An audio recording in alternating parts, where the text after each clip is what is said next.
What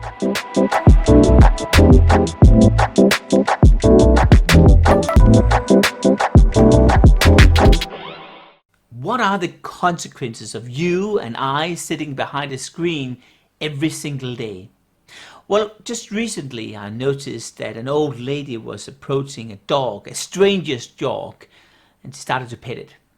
I didn't think a lot about it until I just recently actually noticed exactly the same happening one more time.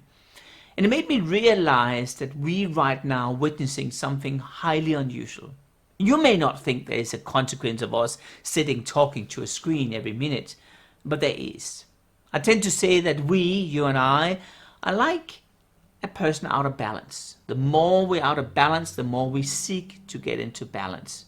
It may be I feel I'm overweight and therefore I'm having Weight Watchers as an answer to that. It may be I feel that I'm alone, so I'm going on match.com. Or maybe I have a midlife crisis, right? And of course, I will try to get a Harley Davidson.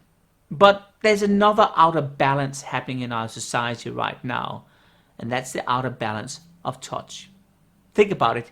We really don't touch anyone anymore as we stuck behind the screen, which explains the reason why I've noticed more and more people having this urge to touch.